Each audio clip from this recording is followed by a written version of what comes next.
Hello, ladies and gentlemen. Welcome to Calls. This is the 2025 Sentry DFS Tactics show.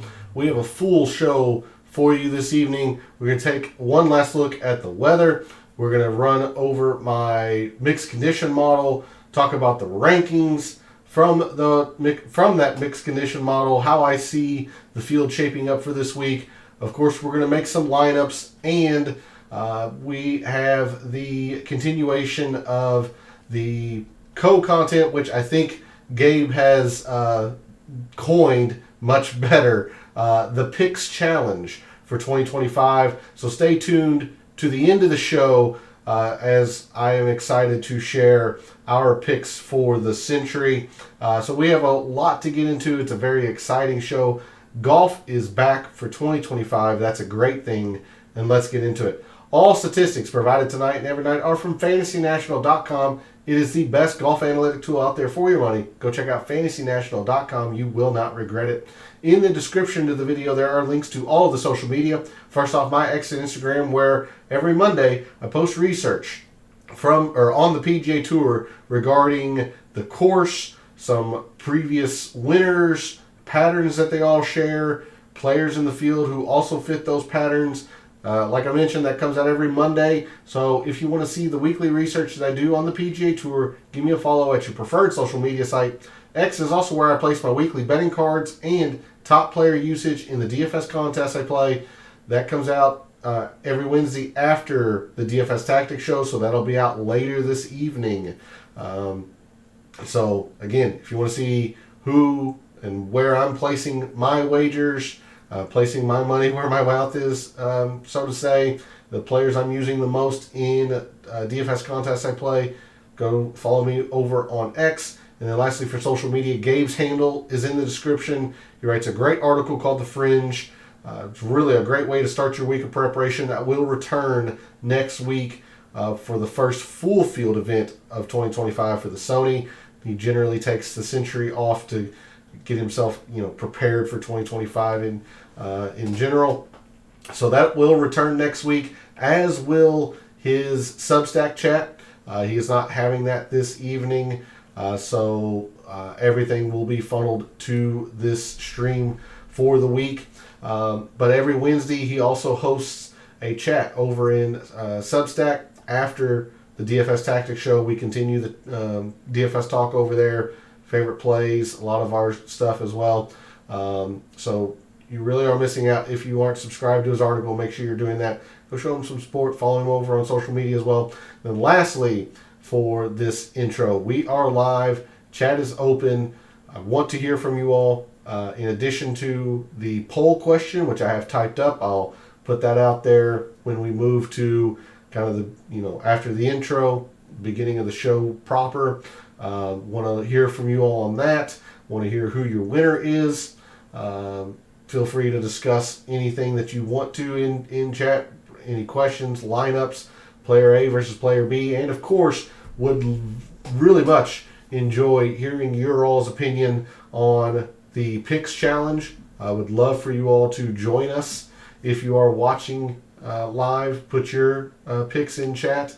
And if you're not able to catch the show live, make sure to put it in the comments. Play along with us. We would really, really enjoy and appreciate all of the interaction and entertainment that comes from that. So make sure you play along with us and have some fun with us this year in 2025 as we continue to expand on our content, if you will. So we are here for the Sentry to figure out where we want to put any last minute wagers and to finalize our lineup. So let's do that. Let's figure out our strategies and our tactics for the 2025 Sentry. And as I alluded to, we are going to start over at Windfinder. Unfortunately, for whatever reason, this specific location, which is closest to Kapalua, doesn't have a super forecast, which is okay because there is no wave stacking or wave advantage to take advantage of this week, with only 60 players going off in one continuous wave anyway, and very little wind in the forecast. Where is my mouse? There it is. Let me post the poll question before I forget. So the poll question is quite simple, but how excited are you that the PGA golf is back? So I'll let you get a look at that, have some fun with some of those answers as well, and want to hear from you all on that. So again, moving to the forecast, very little in terms of forecast, no precipitation at all. The majority of the wind for the week looks like it's going to happen tomorrow. And I'm going to tell you, for Kapalua standards, or by Kapalua standards, this isn't a whole lot of wind. Sustained winds in the mid-teens, gusting to maybe 20. That's going to be moderate, would be my guess if it was classified on Fantasy National. It will have an effect, but we've seen winds reaching upwards of the upper 20s here before. So this is definitely going to be breezy, but not unplayable, not difficult. And that's the worst of the wind. Friday it really tapers off, and then the weekend looks just superb. Very little wind, and again, no precipitation at all, at least in the forecast. So with that, we're going to move to Fantasy National, do one or two quick reviews here. And this is my opportunity to tell you that there is one late withdrawal. And it's probably not the player you all are expecting. Alex Noren has withdrawn. And don't mind me, I'm just unstarring some players as I was gathering the last, up to the second projected ownerships per Fantasy National. Alex Noren has withdrawn. I saw that note about an hour ago. So if you had any lineups with Alex Noren or were considering him for lineups, you can cross him off your list. Alex Noren has withdrawn.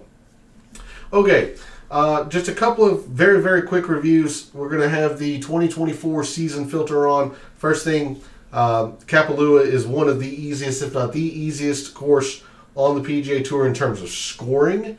So your top performers in 2024 in the field this week, when rounds were easy relative to par: Xander, Davis Thompson, Sung Jae, Justin Thomas, Harry Hall, Wyndham Clark, JT Poston, Adam Scott, Taylor Pendrith, Colin Morikawa, Ludwig Aubert, Mav McNeely. Again, skipping Scotty Scheffler, he has withdrawn. The only other thing that I am going to do is we're going to take a look at putting, because when we get into the to the mixed condition model, I did end up going all the way down to Tiff Eagle Bermuda. And I'll explain more when we go to the mixed condition model. But I just want to give you all this quick rundown on Tiff Eagle Bermuda. I believe Sea Island is the last one. Sea Island, Port Royal, there's 5. Plantation, Bay Hill. Now I know, I think I'm in PGA National. I got the 5. Okay, sorry. So your top putters, let's expand the time frame here to 2 years. It's the farthest back that we can go on that filter. Your top putters on specifically Tiff Eagle Bermuda in the past 2 years: Nico Echeverria, Eric Cole, Davis Riley, Alex Noren, who's not in the field now, Ludwig Aubert, Sam Burns, Jason Day, Matt Fitzpatrick, Shane Lowry, Nick Dunlap, Patrick Cantlay. Here's your top putters on specifically Tiff Eagle Bermuda in the past couple of years. All right, so with that, we've done a couple of quick reviews here. We got a lot to get into, so let's go ahead and jump into the mixed condition model that I have made for Kapalua this week and the Sentry.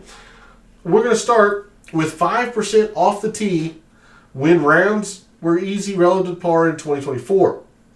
Again, I'm a firm believer this is a ball striking course. You are going to have to make a lot of putts here to contend and to win. but iron play is so paramount here. Off the tee, the fairways are so wide, there's really not a whole lot to be gained with players aching like Aaron Rye, Siwoo, who can really thread needles, Corey Connors. So there isn't a whole lot to the fairway finding aspect of this.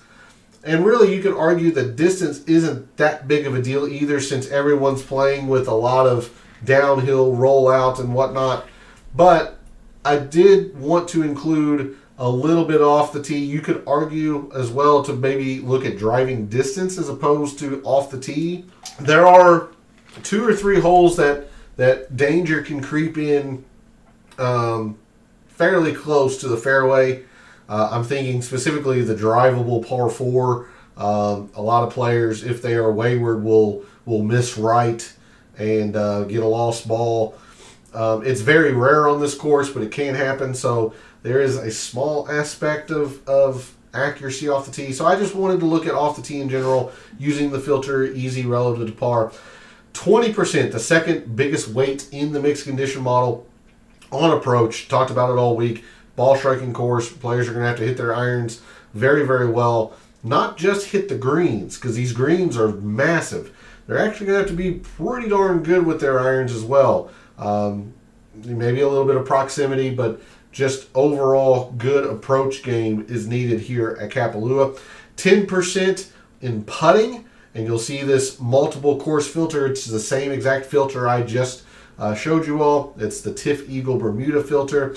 And the reason why I felt more comfortable, or at least decided to use it in the mixed condition model, Gabe actually sent me or asked me a question over on social media on X, asking about any putting metrics in regards to previous winners and patterns, and having the opportunity to have all of Tuesday and most of today to look into that. I really dug into that research, and like we talked about for the RSM, there's a lot of correlation between success on previous or at previous tournaments putting on TIFF Eagle Bermuda, the RSM, success at the Bermuda, which is Port Royal, which we don't get that putting data, but as long as a player finishes with a decent finish, Bay Hill, there was a lot of correlation there in terms of putting well at those events and then coming to the Sentry and continuing to putt well or even win.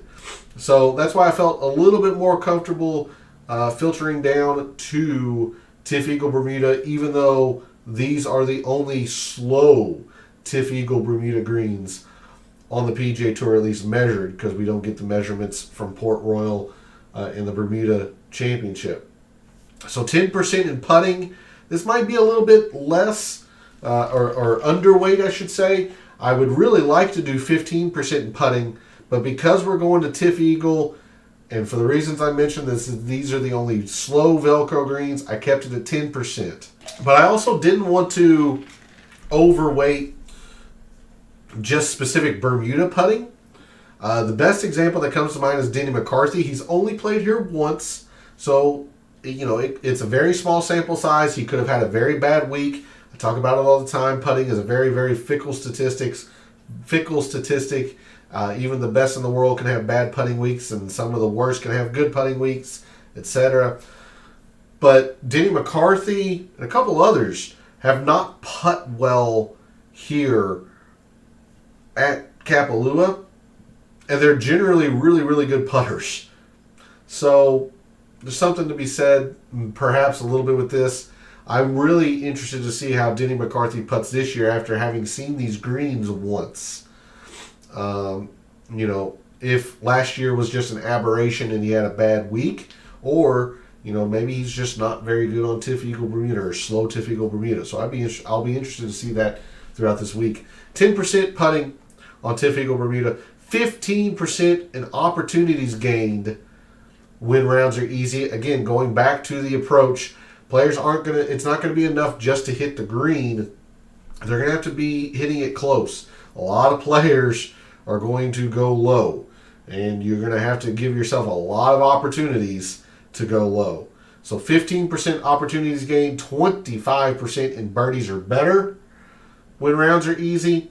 And then to finalize the mixed condition model, nothing in the par threes.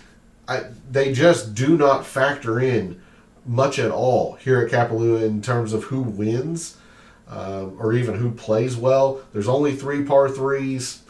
They all played right around par. It's not really that big of a deal, so I just completely omitted them. Going 10% in par fours, 15% in the 500 to 550 par fives. There is one par 5 that doesn't fall into this range. It's the 18th, which is 677 yards, but really plays a lot like a 550-yard par 5 because it's all downhill. It's all downhill down the mountain. So most players are getting home in 2 on that hole anyway. So and all the 3 other par 5s all measure to this length. So I wanted to see who plays this length of par 5s extremely well. There's a look at the mixed condition model, and perhaps I've given you some reasons why it might be a tad bit weak. Oh, one other thing, closely akin to the putting, another statistic that I think probably is an error not to include, but it was so narrow that I didn't feel comfortable with including the data into the mixed condition model, is 3-putt avoidance. Now, I included it last year in the mixed condition model. I didn't this year just because there's such little data. But 3-putt avoidance will be a pretty big deal this week, considering how large these greens are, how slope and undulating they are. Be on the lookout for 3-putt avoidance. So in fact, before we move to Microsoft Excel and the reveal of my rankings, let's actually do that just very, very quickly here.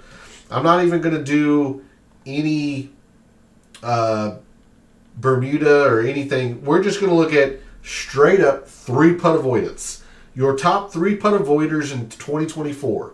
Xander, Russell Henley, Seabass, Matt McNeely, Colin Morikawa, who's had a lot of success here, so has Xander. Brian Harman, who's been pretty good here. Eckroat, Sam Burns, Adam Scott, Denny McCarthy.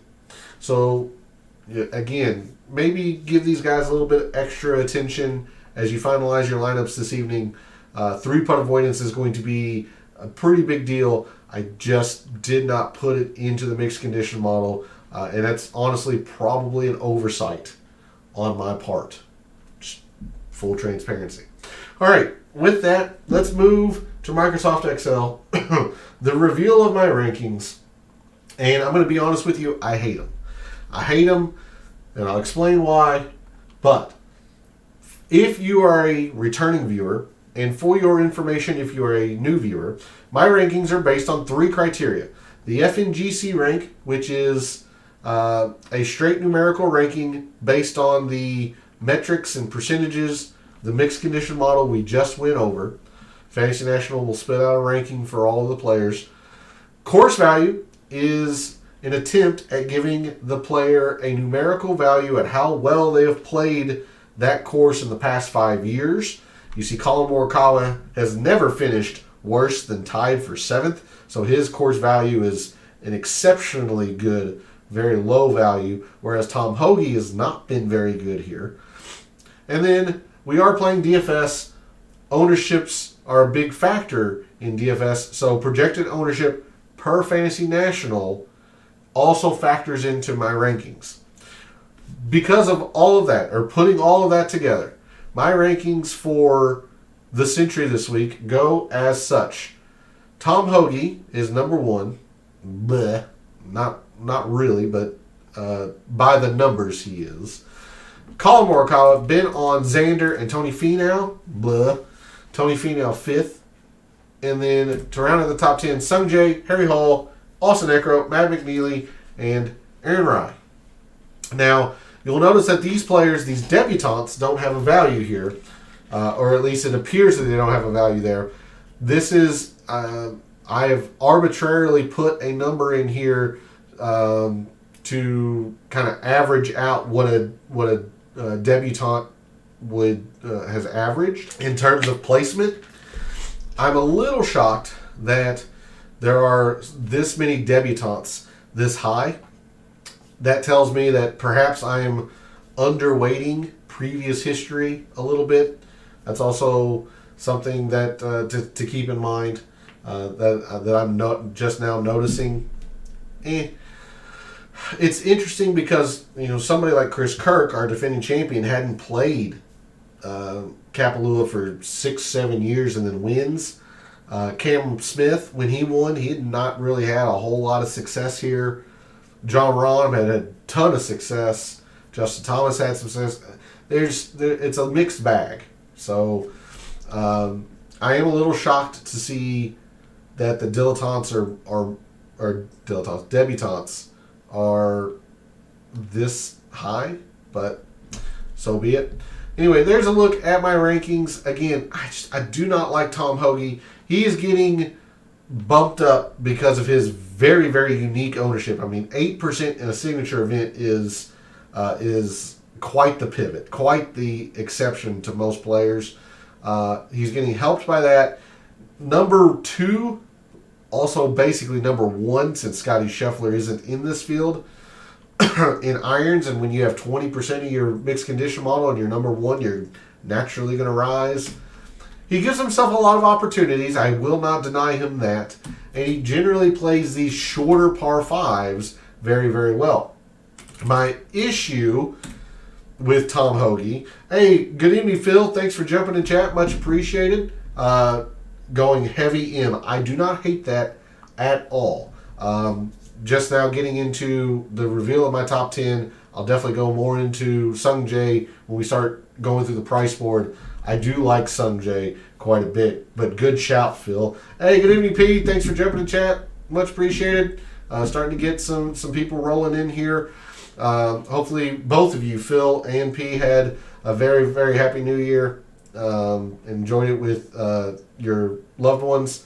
But thanks for jumping in the chat, P. Much appreciated. Good to see you again this evening. But my issue again with Tom Hoge, you see this birdies are better number. Despite the fact that he gives himself so many opportunities, he doesn't convert them. Why? Because he's not a good putter. All of his value is in his irons. He's not, horrendous on Tiff Eagle Bermuda, but it's not good. He's not been good on. He wasn't great on the par 4s, or at least in relation to this field. So, Fantasy National had him number 2 behind Scotty. I'm just not there with Tom Hoge. You are correct, Phil. At the beginning of each show, right after the intro, essentially, I go through Windfinder. Didn't spend a whole lot of time on it because there's no wave to try to take advantage of. But I did go through Windfinder.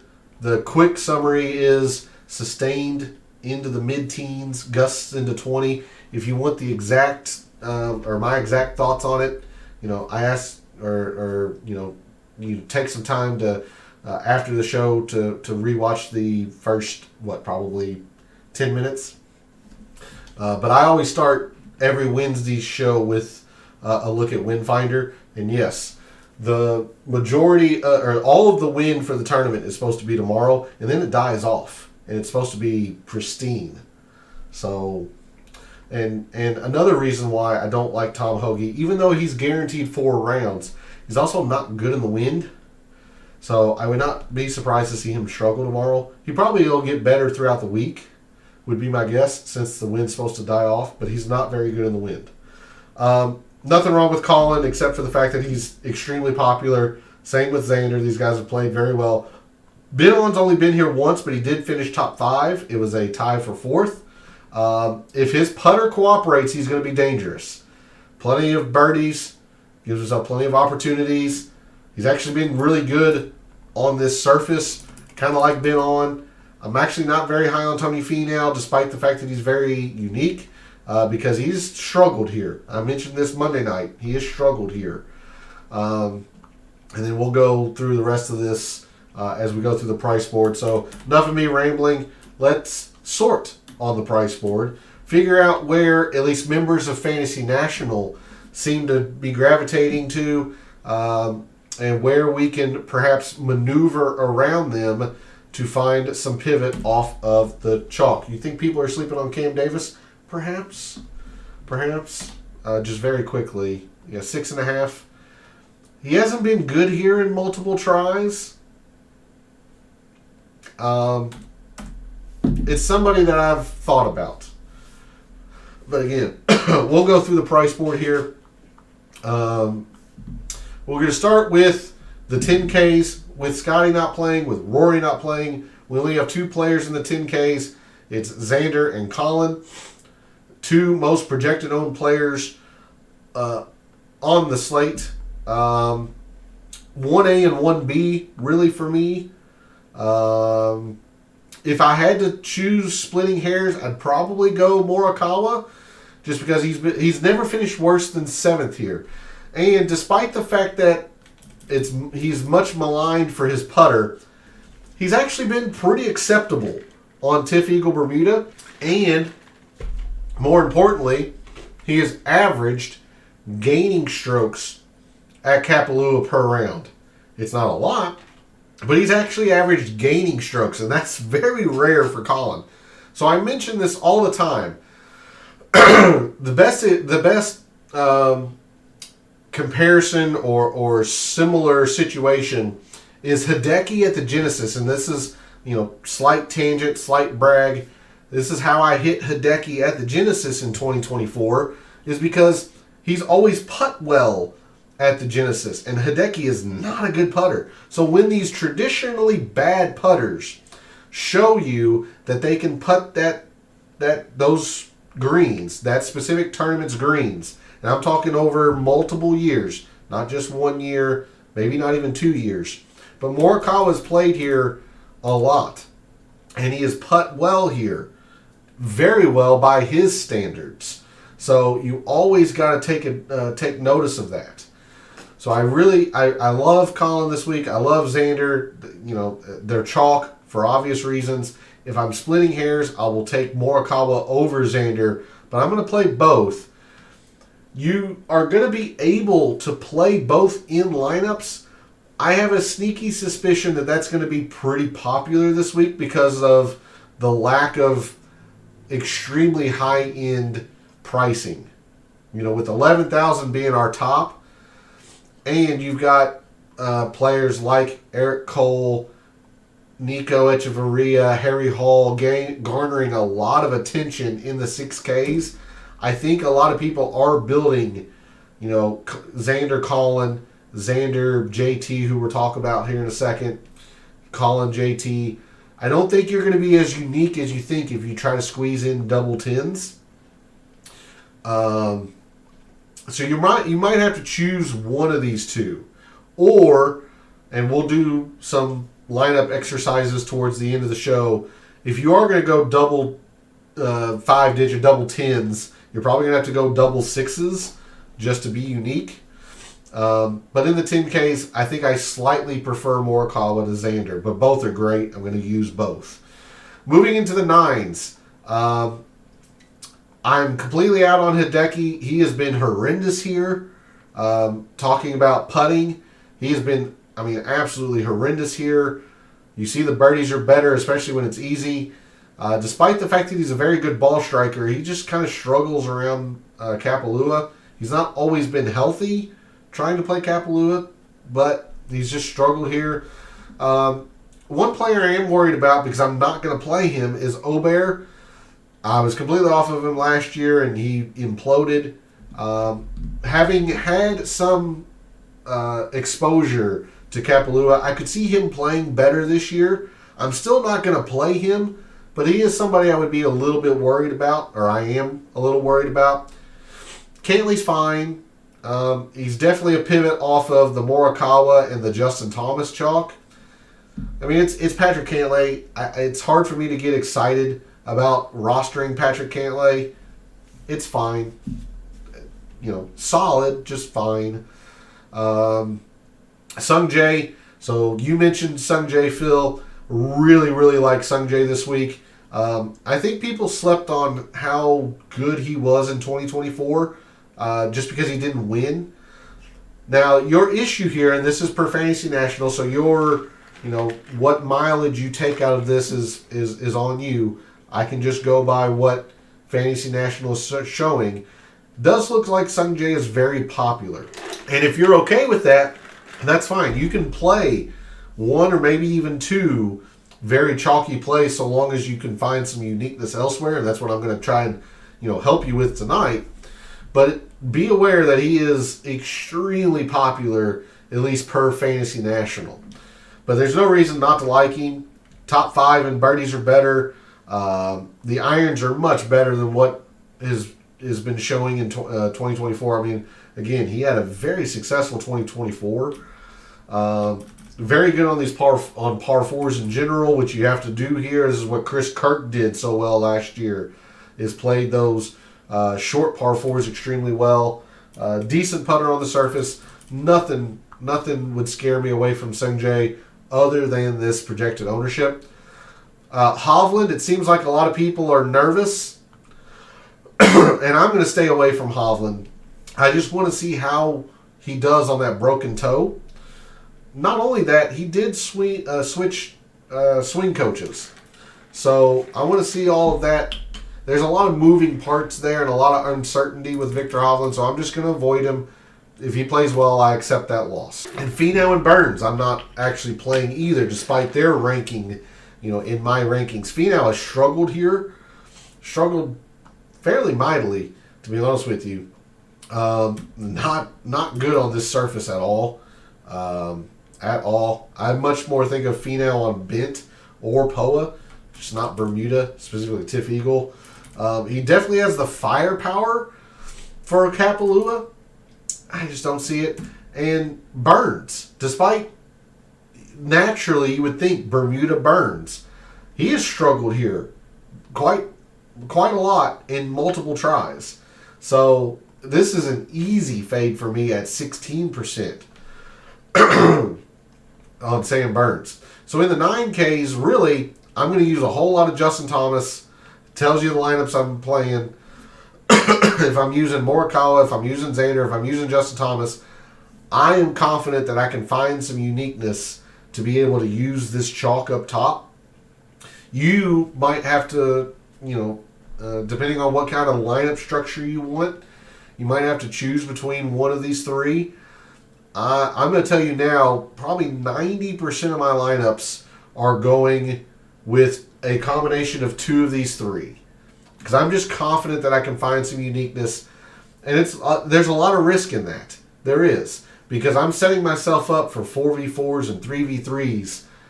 I'm just, like I said, I'm going to try and beat my fellow contestants with some really, really unique dart throws and chalk, or pivots off the chalk, essentially down low.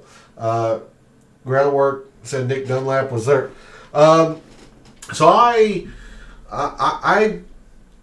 how am I going to phrase this? I listened to a few other, golf experts, if you will, and they mentioned, and I heard this a couple times, is that the Sentry used to be like a vacation. Players would come here. There was only 30 players. It was very, very exclusive. So players treated it like a vacation.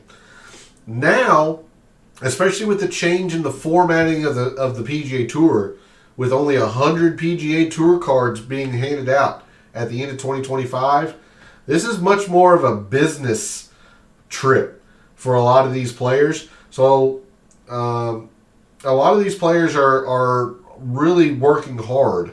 And there was no individual names thrown out. But, if the people you listen to, Phil, are throwing out names, take that for what you will. I don't deny it. This is not a vacation for these guys anymore. They don't just come here in a hit and giggle. They're trying to earn a lot of these FedEx points to set themselves up for the rest of the year, because this is a signature event.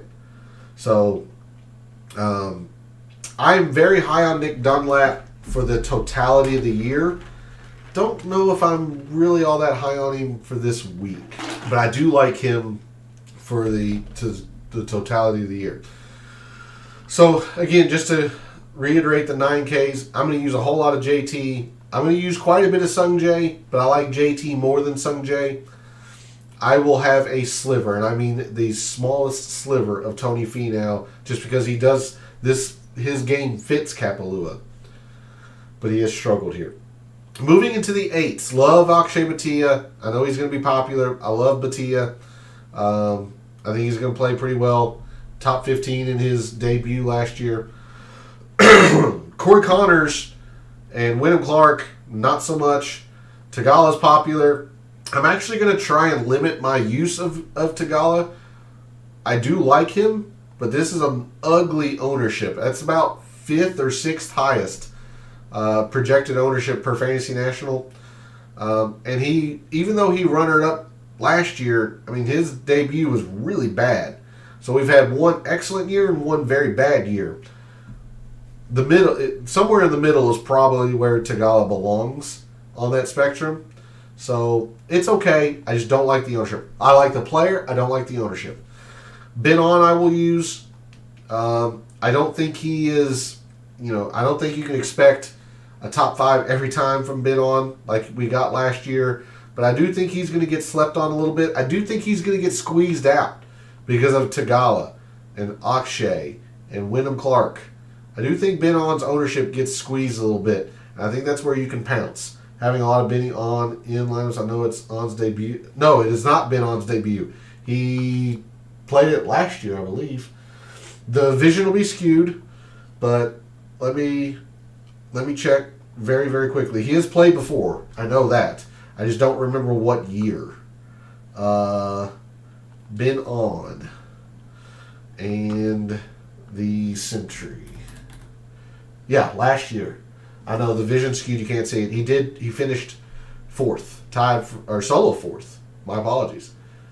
Minus 26. He finished last year. So it's only 1 year. It's a very, very, very small sample size. But yeah. Talk about the firepower to handle Kapalua. He certainly has that. It's all about the putter for Ben On. And he's pretty good on this surface. So I'll choose to believe in it. I don't think you can expect a top 5 like we got last year, but at a middling ownership in the mid-8s, off of like the Bhatia Tagala chalk, if he gives you a top 15, I think he's done you pretty well. So I'm going to use some Ben On with some confidence. I do think this is a good fit for Bobby Mack. I know that the numbers don't jump off the page. I'm just kind of, visually thinking of Bobby Mack. This does feel like a decent Bobby Mack fit. So it's interesting. I'm sure I'll have him in a lineup or two. Granted, I play multiple lineups, so don't get carried away with that. But I do like the fit for Bobby Mack. He is a debutant, so debutants generally tend to struggle. And that's why I'm off of Max Grazerman. Look, all of the hype around Grazerman is well-deserved. He was fantastic in the fall. He comes in, apologies, with all the momentum in the world. 20% ownership on a debutant. This is Ludwig Aubert levels from last year. Aubert was coming in off a win. No thank you on Grazerman. I like the player, but this ownership is horrendous. No. I don't want no part of Grazerman. Not at this ownership. If he were 13, 12%, if he were bidding on ownership levels, sure, I'd think about it. But at 20% as the 4th most popular play on the slate, no. Nope, not as a debutante. No thanks. I'm off of Max Grazerman. If he plays well, I'll lose. I accept it. Instead, I'm going to Davis Thompson right under him. I know that's the end of the 8Ks, but I'd be going to Davis Thompson instead. So in the 8s, I'm going to use Batia. I know it'll be chalky.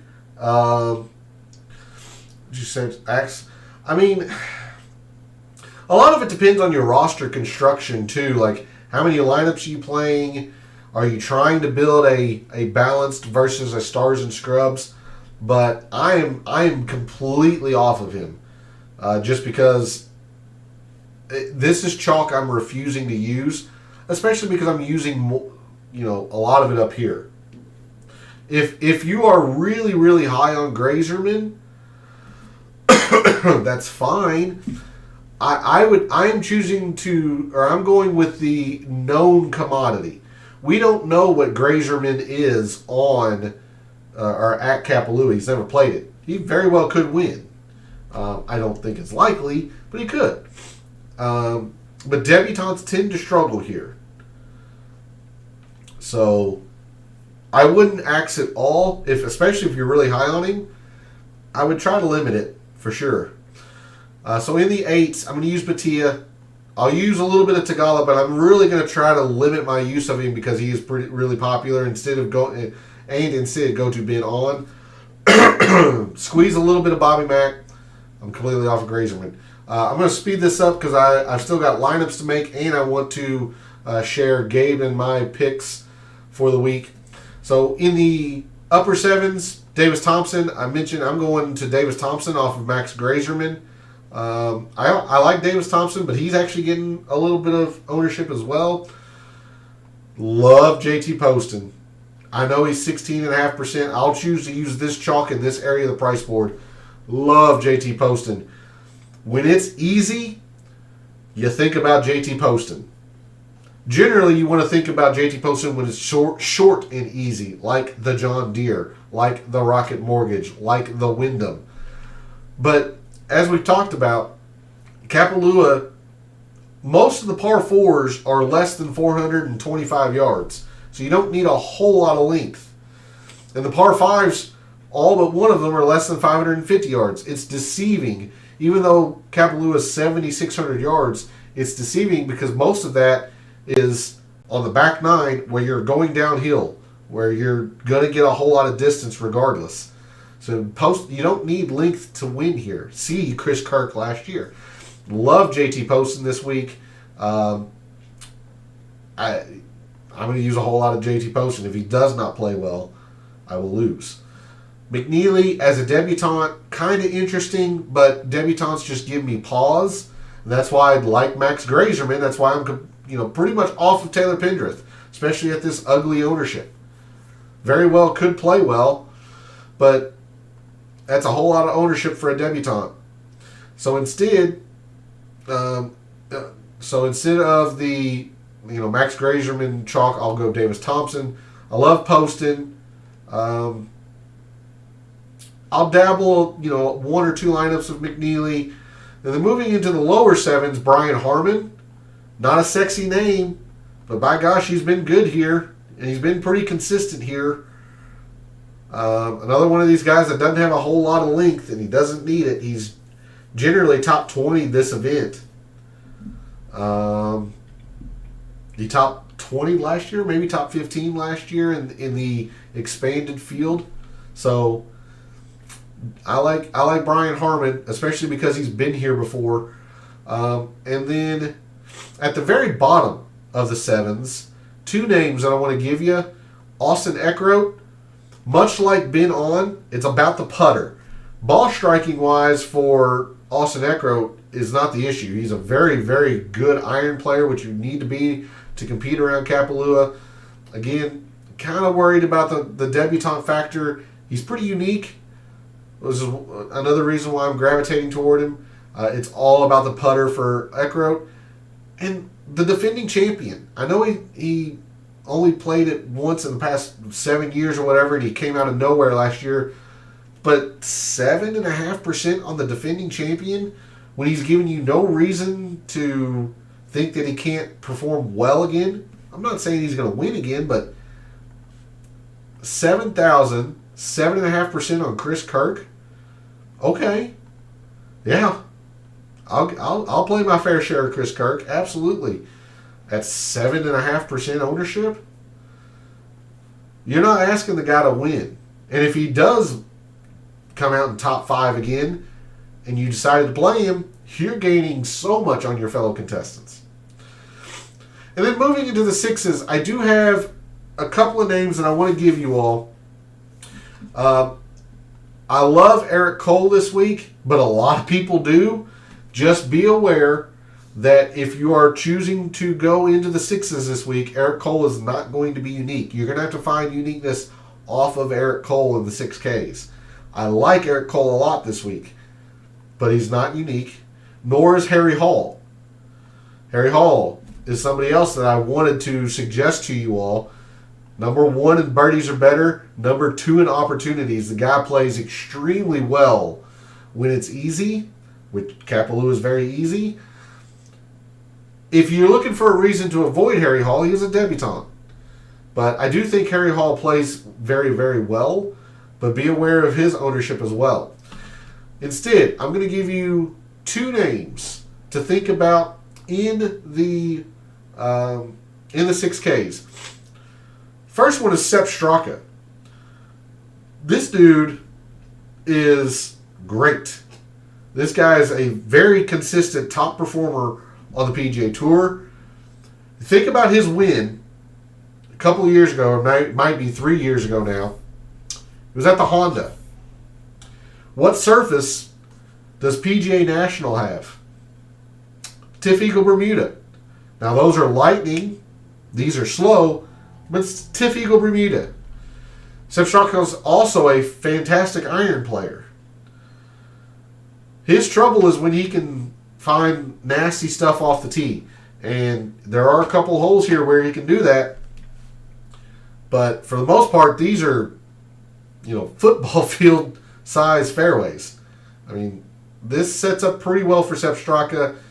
We're going to see Sepp Straka on my betting card later, and you're going to see him a lot in the picks section, if you will. And then the other name that I want to mention to you in the 6Ks, and you beat me to the punch, Phil, I'm with you.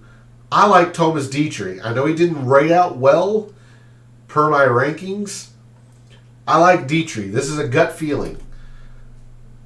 You think about his best performances, and I'm actually going to change the page view for you all just very, very quickly. You think about his best performances on the PGA Tour. I want you to notice the commonality between these courses. Houston, long.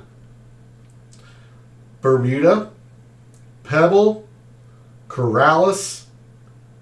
Even the Scottish plays very similarly. What are all these courses have in common? They're coastal. For the most part, they are wide open. Not a lot of trouble to get into.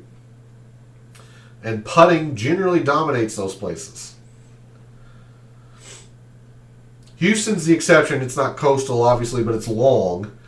Corrales is very long. Pebble's not, but these are coastal courses. I like Dietrich quite a bit this week. He is the mad scientist play. Spoiler for the picks section here in a few moments, but I really like Dietrich, and I'm with you on that one, Phil. Good shout there. Hey, Darnell, thanks for jumping in chat. Much appreciated. What are the top 3 guys you like this week, no matter the price? Since you didn't say ownership and price, I'm going to say Colin. I know it's chalky, but give me Colin. I'm just confident in his floor. I love Poston. Morikawa, Poston, and I'm going to try to find you some uniqueness. I don't want to give you just 3 chalky names. Xander would be the obvious third choice. I like Batia a lot, but I'll give you a really, really unique one in Sepp Straka, Darnell. I do not like Sam Burns. He has not been very good here at all. At all. I mean, he's been pretty bad here, to be honest. I know it doesn't make sense because it's Bermuda Burns, but he's been bad here. So anyway, there's a look at the price board, how I see it shaping up. Straka or Connors? I would go Straka on that. All right, we got a couple of things to do here, really quick. Let's make some lineups. We're going to start with trying to duplicate what we think is going to be the most popular lineups and see how we can maneuver around them. We're going to start Xander. He's the most projected owned player per Fantasy National, 30% or close to it. My guess is, because they're going Xander, I'm going to go with Justin Thomas here. This very well could be Colin, but I'm going to go with Xander JT. This might be Xander Sungjae as well. And then at the 10Ks, looks like majority of our fellow contestants are going Eric Cole or Harry Hall. I doubt they do both. Very well could do both, but I doubt they're doing both. This doesn't leave them a whole lot of wiggle room. Max Grazerman would be in here. And then maybe Pendrith or Dunlap. If they do both, which I'm shocked they would do, but they might have to. Harry Hall, Eric Cole, and 76 is Pendrith, 75. So this is leaving 100 on the table, but 126 cumulative percent. Oh, that is ugly. I mean, this lineup would be duplicated roughly a bajillion times. Now, in a 50-50 or a cash game where your first place and your last place cash make the same amount, it's probably a decent lineup. But if you're playing in these big GPPs, this is ugly. You're not going to get any separation from your fellow contestants doing a lineup like this. And if they decide to go balanced, it looks like it would go probably Justin Thomas, but I'm going to try and do like an ultra balance here. Sam Burns, Sahith Theegala, again Grazerman, and then you would have Poston maybe.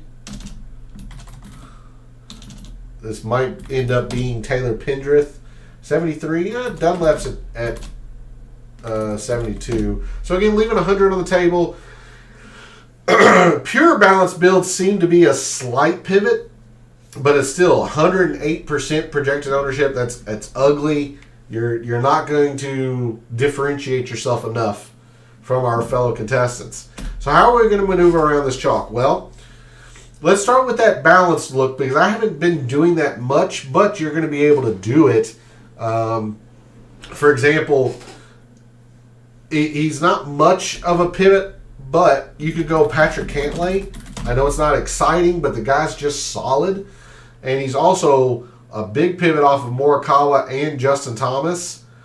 I'm just not comfortable in Obear. If you are, he's probably worth a look. But I'll start this with Cantlay, and then Batia, who I'm very, very high on, is a slight pivot off of Burns, big pivot off of Sungjae.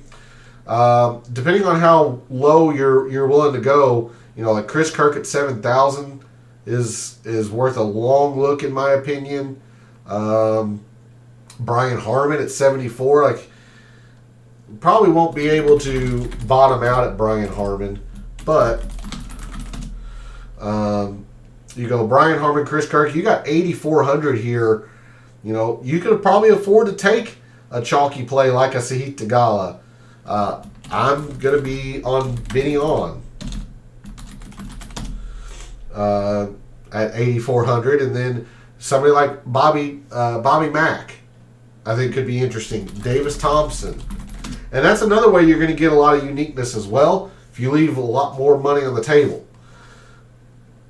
So this is a look at a balanced build off of a lot of the chalk. And with this much left over, you could jump up to a Colin, and it's not going to kill your your cumulative ownership here. You're kind of right in line with what we probably want to look at, especially in a signature event and a limited field. Like this would be a decent pivot off of the chalky balanced builds, I think. And you're still using one of the tournament favorites in Colin Morikawa.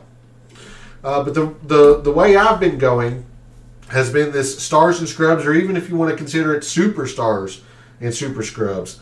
I've been going Colin and JT. Sometimes it'll be Xander and JT. Sometimes it'll be Colin and Sung Jae. Very rarely am I doing Xander and Colin, but I'll probably have a lineup or two with Xander and Colin just to mix it up. But as I mentioned, I'm doing 2 of these 3 in 90% of my lineups.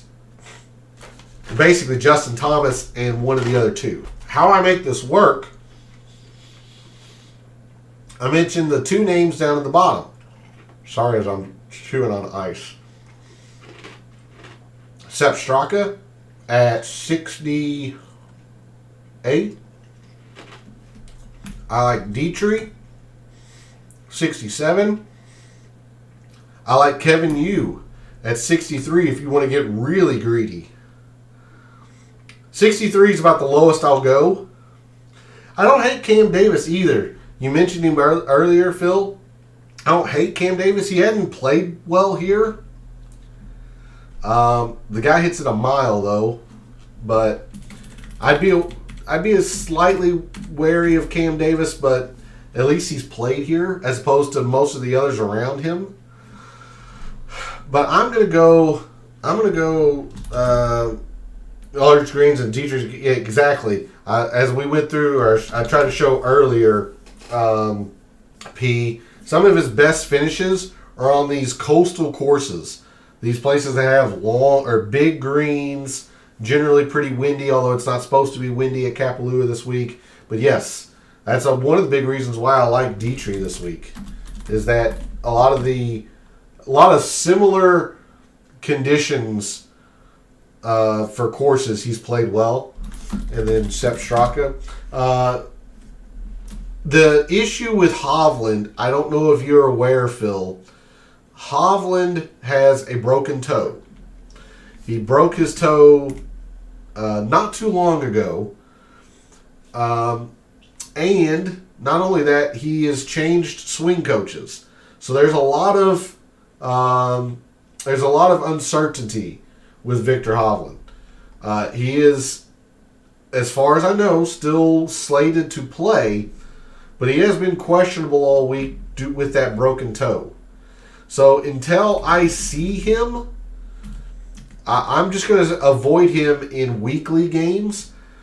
Victor Hovland is somebody I'm keyed in on, for the entirety of the year. Like in my season-long fantasy leagues, Victor Hovland was a big key. But in a weekly setting, I'm going to wait on Victor until I see full health and that toe's not going to bother him. And that's what I'm going to choose to do. You're right. That 6.5% at least projected ownership. If that doesn't scare you away, if he is truly indeed 6.5%, 7%, you're going to gain a lot by using him. I'm going other places because I want to see health first. To finalize this lineup just very, very quickly, and you're right, J-Day is a very good putter. I'm just not there with him here, but he's been decent at Kapalua. I mean, that's a pretty good shout at 10% ownership. That's a good shout. To finish this off, like we have 8,200 per. Depends on how greedy again you want to get. You could go Batia. You could go Ben on. Let's throw if I put Batia into this, that gives us 7,800. You could go Siwoo, where I'm not technically there. I'm going to go JT Poston. I'm so high on Poston. There's nothing wrong with Brian Harmon here. You're saving a little bit of money here. The ownership's a little bit high because you're using Colin and JT, but don't overlook it. This is probably a pretty unique lineup because you're combining Straka and Dietrich. So, don't get carried away with the cumulative. Take a look at these individual ownerships. The fact that you're combining these two, probably a pretty unique lineup. I won't say it's definitely unique, but probably fairly unique. And I'm really high on Sepp Straka. We'll see him on the betting card. Not in an outright win, but I'm pretty confident he's going to play well. So these are the kind of lineups that I'm gravitating to most. All right. To finish off the show, we did this for the RSM, but Gabe and I have been working together for quite a while, and we are excited to share with you all our weekly selections. And he's put a pretty good note on X. So if you want some more background and more detail about it, feel free to jump over on X. His handle is right here. Our selections for the Sentry this week. I am going to take JT Poston. A little bit of a long shot here, but I really like the course setup for him. It's very, very easy. He's played well here in the past. When it's easy, he goes low. This guy can find lots of birdies very quickly. I really like JT Poston this week. You will see him on the betting card for sure. Gabe is going to go on a humongous limb. I wish you were here. I think he's supposed to jump into chat, or at least I was hoping he was going to jump into chat at the very end of the show. He's going to go on a major limb and take Xander. So I'm giving him a little bit of razz there, but a very reasonable selection by all means with him taking Xander. My favorite play is Sepp Straka. A lot of that due to the fact that he is going to be very, very unique. He's played well here. I think he was finished tied for 12th here last year. The year before that, I think he finished top 20. In 2 tries here at Kapalua, he's been pretty good. So I don't see that changing for Sepp Straka. It's a really good setup for him. Again, his win at the Honda on Tiff Eagle Bermuda. Kapalua has Tiff Eagle Bermuda. So I like that fit for Sepp Straka. And Gabe is going to go with Tom Hoge. I'm not terribly high on Tom Hoge. The analytics love him because of all the iron play, the opportunities, the short par 5s. I'm wary about the putter, but Gabe is not. Gabe's thinking that Tom Hoge is going to perform well. What's my top pay-up option? I guess give me your definition of pay-up. For me, it'd be Morikawa, I suppose. But it kind of all depends on what your definition of pay-up is. Expensive. I'll go Colin. As I mentioned, it's kind of 1A and 1B with Colin and Xander, but I'll go Colin. I'll go Colin in that regard. My fade. I'm going to fade Max Grazerman. Again, all of the hype around him is completely justified. He's been playing very, very well. He putts very, very well, which you have to do here at Kapalua. I just hate this ownership. I'm going to try and beat, a fifth of the field, essentially, a fifth of our fellow contestants right off the bat and just not roster him. Gabe's going to fade JT. So there you go. The mad scientist play, in a general loose definition, is somebody who is very cheap and very unique. Somebody that you're going to gain a lot by playing, but it's a big risk. Hence why it's a mad scientist play, or mad scientist thought. My mad scientist play is Thomas Dietrich. Love him this week. I really like the setup for him. Gabe is going to go with Max Homa, and I do like that suggestion from Gabe. Homa had a very, very poor finish to 2024. I'll be interested to see how he rebounds in 2025, especially with this being a Ryder Cup year. So I'll be interested to see or how he does. He's generally played pretty well here. So I do like that suggestion from Gabe. Our fear of missing out, our FOMO, I'm going to go with Tom Hoagie just because he's number one in my rankings. Again, I don't like Tom Hoagie this week, but I will use him in my lineups because he did finish number one in my rankings. I also want to give an honorable mention here to Will Zalatoris. I will make sure to use Will Zalatoris once just to see if he is healthy. A 6,900 Will Zalatoris at 5% ownership is quite appealing. Gabe is going to go with Eric Cole. Again, very, very reasonable selection there. Very high ownership. A lot of people have been talking up Eric Cole. I love Eric Cole this week. I'm going to use quite a bit of Eric Cole. So that's his FOMO. We were playing one and done. And full disclosure, the one and done contest that Gabe and I were a part of did not renew, did not happen this year. So we have removed the one and done selection. And this is going to be kind of a rotating category, if you will. So feel free to give us suggestions over on X or in the comments of this video on some potential interesting categories that you might want to see throughout the year. But for the Sentry, we kind of settled on top debutante. I'm going to take Kevin Yu. I do like the setup for Kevin Yu. It's all about the putter for him. I do think the win in the fall is going to give him some confidence. He is a great ball striker, great iron player, great driver of the golf ball. It's all about the putter for him. So I'm hoping that he has a good putting week. The confidence from his win carries over. I'm going to take Kevin Yu as top debutante. And Gabe's going to go with Max Grageman for good reason. Gabe gave a pretty detailed explanation of his selections over on X. So if you want to hear from him directly, or at least read from him directly, I suggest you go over there. I don't want to speak for him. I just, being in contact with him, I know a little bit of his line of thinking, but I don't want to speak for him on his selections.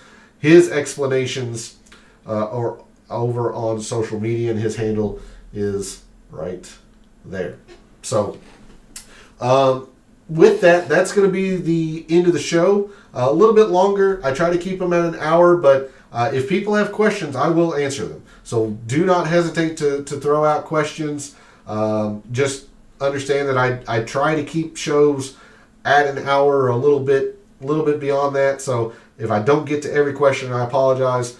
But it is great to have golf back, as what the winning answer to the poll is. It looks like tremendously is the tremendous winner of the poll. I do see somebody very, very humorously, it's still football season, which is true. It's still football season. But I am very happy to have golf back. We are going to make 2025 great for all of us. At least that is the hope. I ended 2024 off on a high note. We're going to try to start 2025 off the way we started off last year when I hit Sepp Straka in the same bet that I've made this year for him. So make sure you check out X a little bit later on this evening, as I'll have my betting card out there.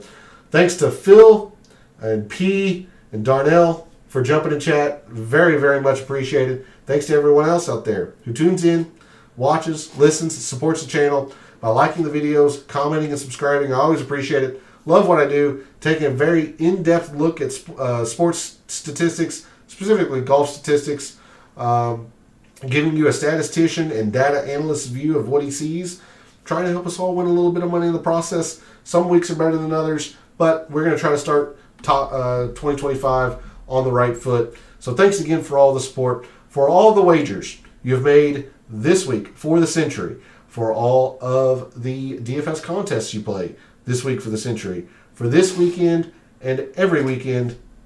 May all your bets be profitable.